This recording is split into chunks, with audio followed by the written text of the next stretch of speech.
Come here. Could you do that? Happy compromise?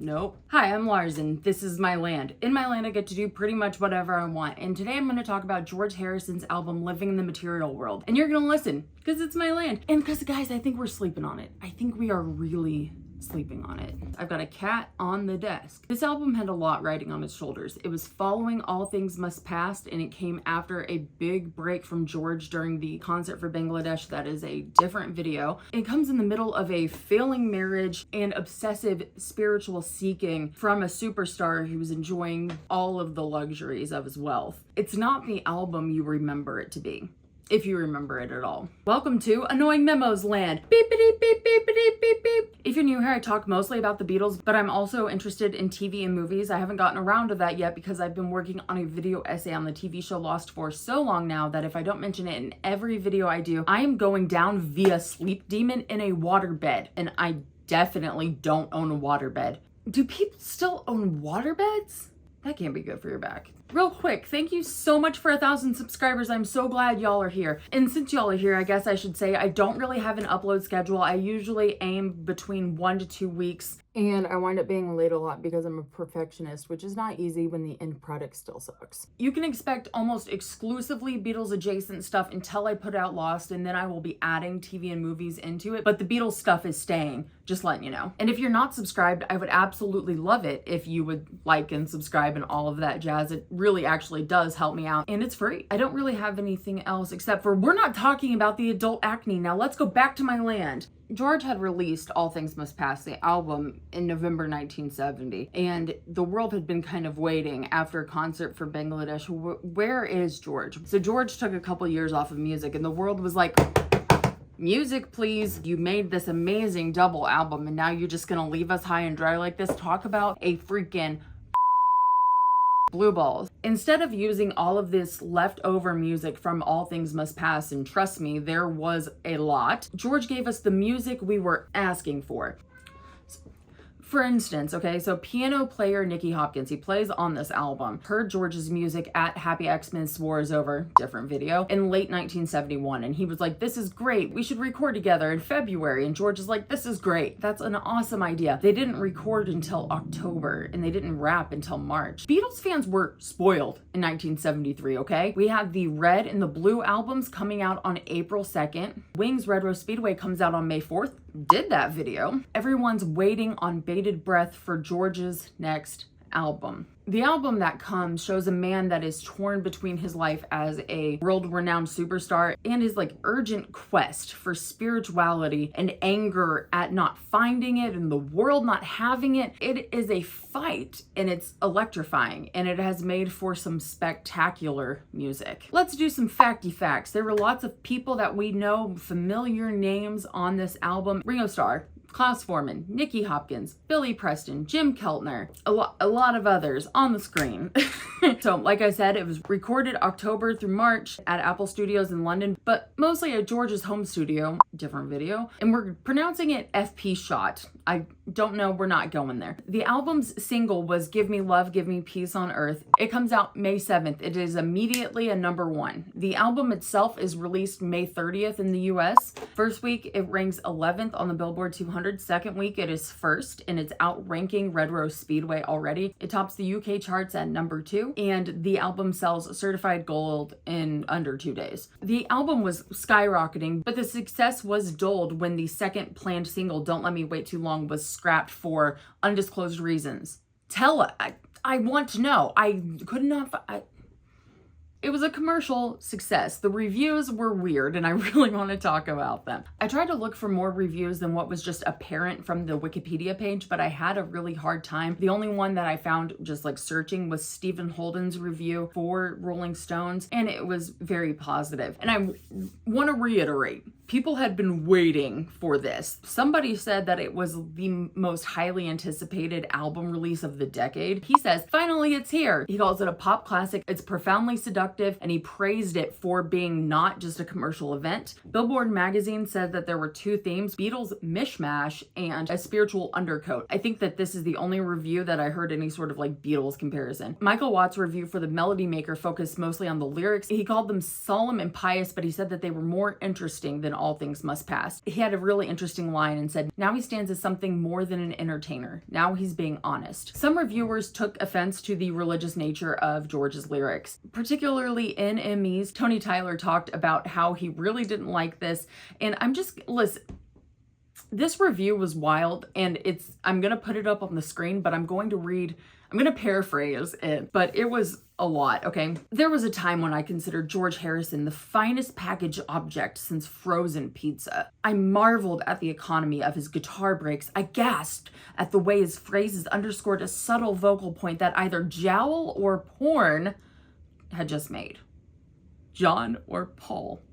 Just tell us how you really think. Okay, and now he says, all this has changed. All things must pass. I'm not sure when I first began to mentally assign George as the world's most boring man. Then he goes on to say that he knows it's going to be hard to criticize George because of his humanitarian efforts. And then he goes, just watch me.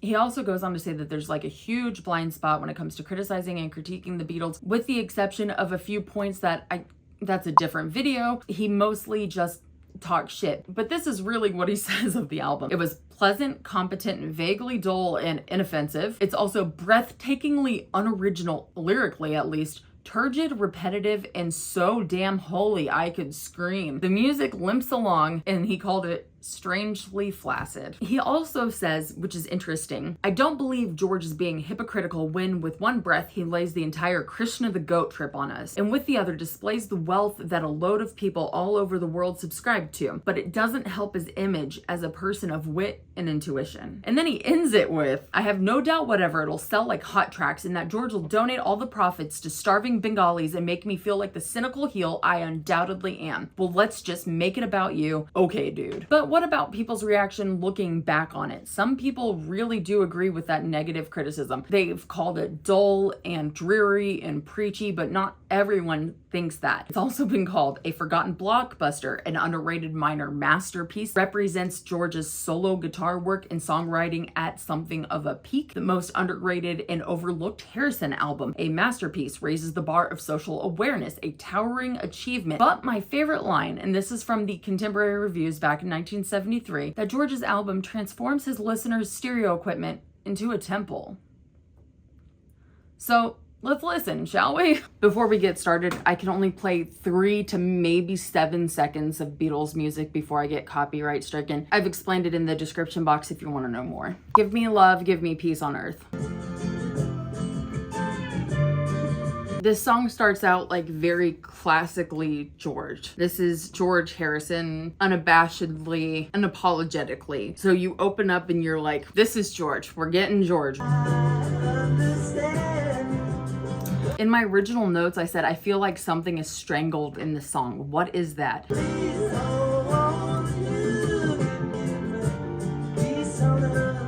I really like this song though. His voice, I don't know what vocal effects they did on this song, but it's not exactly doing it for me. It sounds really good. This sounds like George. There's definitely no complaints. I'm not like shook by the song, but this... People complained a lot about things becoming really repetitive, but I think that this song specifically gains a lot of strength as it goes. It's a really strong fade out. Not fade out, but like ending to the song. Sue Me, Sue You Blues. This song was inspired by all of the lawsuits going on between the Beatles, but that's a different video, and the My Sweet Lord lawsuit, which is also a different video. Pianos. Unfortunately, it's a bop, and I have a hard time pausing on it. Yeah, if you don't hear a lot from a song, it's either because I didn't have much to say or because I couldn't pause because I was jamming too hard. I like this song. I do not like the long ass fade out. I wish I could play like literally any instrument, have any sort of musical talent at all. George is never afraid of doing like very direct lyrical songs, you know? He literally just put escrow in that song in a 1973 pop song. I mean, a blues song, but whatever. You know, he did his thing. Gonna have to come back later. Hey, okay, it's later. Let me check some shit before we just go head first into screwing some stuff up. We're going to be listening to the 2014 remaster, which includes Deep Blue, Miss Odell, and Bangladesh at the end of the album. These are bonus tracks. Okay, so just wanted to keep that in mind as we are going forward. We've got some lawn situation going on. I'll be back. God. My fish is dying. His name is Benji. It's actually being for the benefit of Mr. Kite. I didn't like Benny as much, so I call him Benji, but he's dying. The light that lighted the world.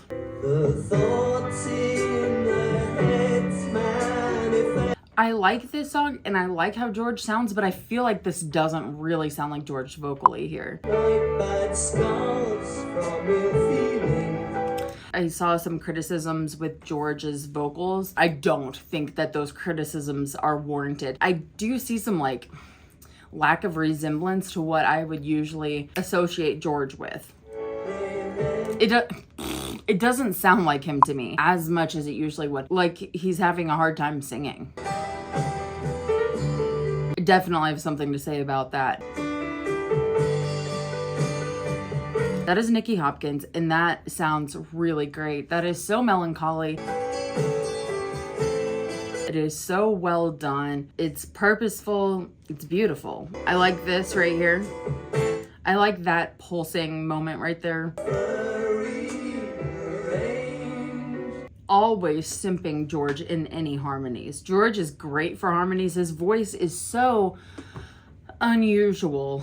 So hard to move on. I still haven't found the word to describe George's voice. I'm not sure how I'm going to be able to ever do that. I will always stop and mention George's voice in the harmonies. I think he's done a really good job choosing what will complement his voice really well in this album. So hateful of anyone that is happy. I need to stop and mention the lyrics of the song are really intense. Funny how people just won't accept change, as if nature itself they'd prefer rearranged. So hard to move on when you're down in a hole, when there's so little chance to experience soul. I'm grateful to anyone that is happy or free for giving me hope while I'm looking to see the light that has lighted the world. He's talking about change and how it's hard and sometimes it's painful, and he wishes that people would accept change more readily. And he's like, the world is changing around him while he's looking for his enlightenment. That's the way I read it. I think that this is one of those songs that really is well representative of this album and where George was mentally at this point. He's going through this transformation, but also having a difficult time understanding people's reactions to it. Don't let me wait too long.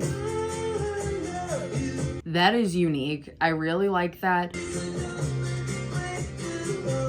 George does show a lot of his vocal range in this album. It's an interesting way to open a song. This is one of my favorite songs on the album. I like that. The long. Oh yeah. Ooh, that sounds like very. That gives me a little bit of Beatles vibes. Ugh. You Know It's You that I love. And I don't think that this has been like specifically said that this is a Patty song or song about Patty, but George's marriage was kind of dissolving at this point, and George was like chronically unfaithful, as all the Beatles were, until Paul got with Linda. Chill, but chronically unfaithful. And so this kind of like, you know it's you that I love, I feel like even if it wasn't written for Patty in mind, it was, right? Woo! That is so funky. I said that I was really digging this honestly and very unexpectedly, and it's one that I could listen to over and over and over again. I only have like the first 9 songs, and then I guess I stopped taking notes. So damn, I like that a lot. That's so like, word is don't know it. Who can see it? I swear to God, the only person who can get me like into slow songs is George. I wouldn't necessarily choose to listen to like slow melancholic songs, but I really enjoy this while I'm listening to it. You know, am I gonna pick it for my walk later? No. I feel like I should reach out and listen to this stuff more often because I still enjoy it. I don't step out of my bubble as much as I should. No shit, no shit. Like 35 Beatles videos. This doesn't sound like a George song to me at all. I'm not necessarily mad about it, but it doesn't sound like a George song. I think that this piano is really beautiful. Living in the Material World. Freaking love this song.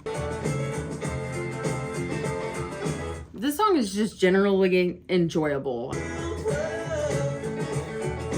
This song is super, super layered with a lot of percussion. It's got a lot of instrumentation, and I was so pumped the first time I listened to it. Yes! Nobody can be mad. Like, nobody can be mad at this song. It's so fun, honestly. It really is.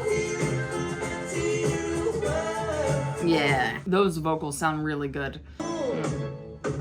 Yeah. It's a good transition too, even though it's like a very different type of music that really works, right?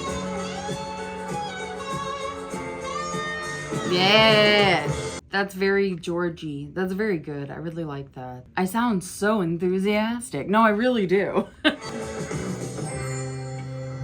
And how does that work so well? I just don't...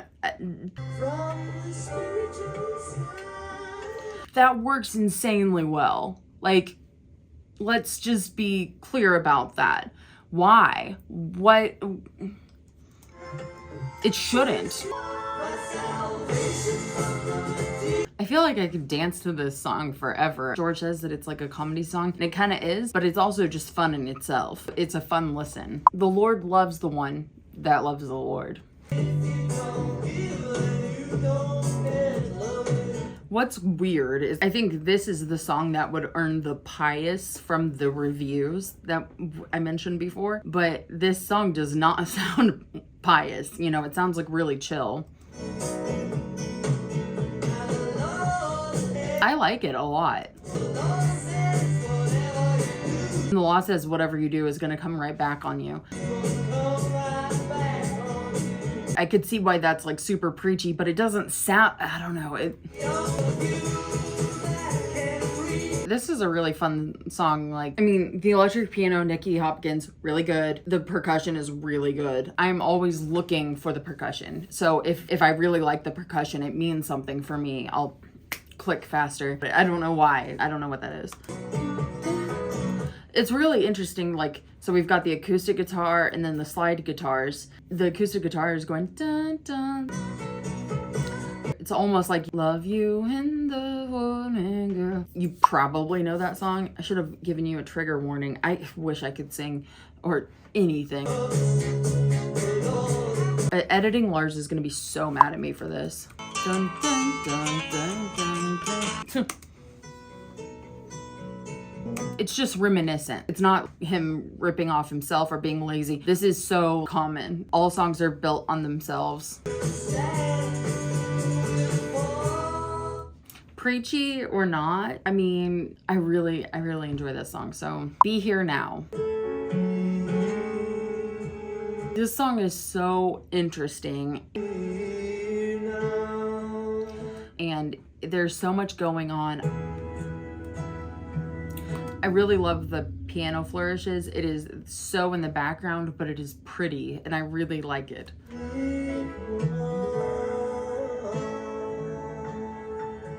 See? Very pretty, very backgroundy. Oh, God.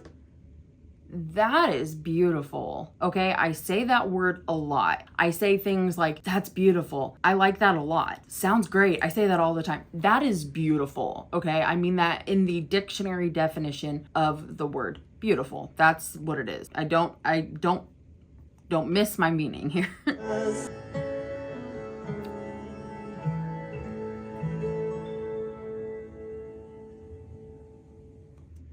I wish I could have seen how that was recorded. Try Some, Buy Some, and without question, this is my favorite song in the album. It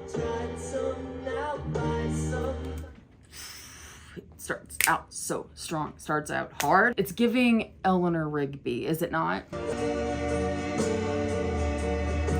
Man, why does Phil Spector have to be such a piece of shit? Why do I have to like his stuff? Yes. The piano. I'm just gonna insert this here for when we need to have 3 seconds.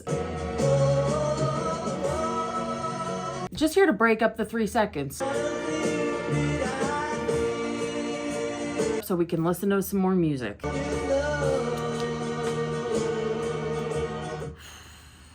Man, it's just so powerful, you know? Hey guys, sorry, I'm zoned out for the rest of the song because it's incredible, so. The Day the World Gets Round. This song is really interesting because it has a lot of background. In fact, there's a lot of background through this album and like what's going on behind the scenes that I'm not talking about. It's so much context, but this song, it's been described as a protest song, as a response, or like a prayer to imagine, also like a prayer. It's really interesting.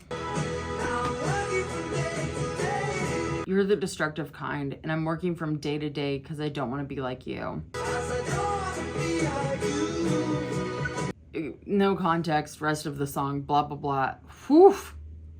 That's intense, and it feels intense in the song. Like, George's lyrics were scrutinized and criticized, but that line, or those 3 lines, whatever the fuck. I'm not gonna say much else because I'm going to get through 1 video out of like the last 4 without crying. I'm gonna do it. That is all. This really shows like George's vocal range. That harpsichord is really cool. I mean, I know that this is supposed to be the solemn song, but I really love a good harpsichord. I don't know what that says about me, but it is true. It's hard to tell with some of these songs, like, is this about a potential love interest or is this about his religion? Like, is this about Patty or is it about his religion or like his spirituality? Because the way he talks about those can both be like interchangeably, or is it just something he wrote down because, you know, he could. Unfortunately for us all, sometimes a cigar is just a cigar. Deep Blue, bonus track. Another blues song. Like, not to be a dick, but for the most part, it's a blues song. George is really good at blues, so it's a fun song, but it's a blues song. Miss Odell. I like this song a lot. Miss Odell is Chris Odell, and she was around the Beatles a lot. She acted as like a secretary and administrative assistant. She was Patty's like closest friend for a long time. She has a book that I rented and did not read from the library, so I need to read it. But this song is really fun. I like it a lot. Oh my god, George's laugh is so cute. Not gonna cry. I like that he just keeps laughing. So fun. And finally, Bangladesh. It feels kind of like illegal to say that it's really funky, right? I mean, it goes hard. Am I wrong? It does go hard, right? This is a really, I mean, I can't talk about Concert for Bangladesh here because like I don't have enough time, but it's really moving that George comes out with this song and says, now please don't turn away. I want to hear you say, relieve the people of Bangladesh. Like that is, now I want you to give some bread. I want you to lend some hands. He's doing a public call out. I can't ignore it. It's something I can't reject. It's something I can't neglect. Really intense.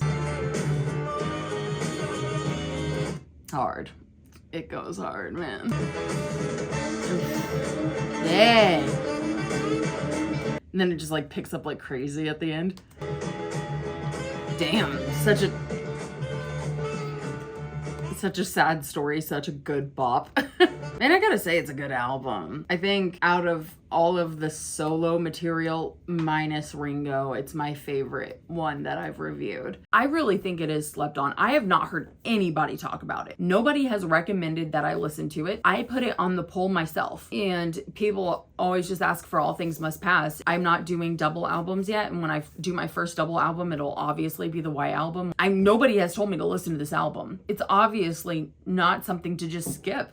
So I want to know what you guys think. Thank you so much for visiting my land. I would absolutely love it if you would like and subscribe and all of that jazz. I love y'all so much. And y'all come back now, you hear? Bye! My sweet Lord. My Lord. My Lord. But it takes so long, my Lord. My sweet Lord.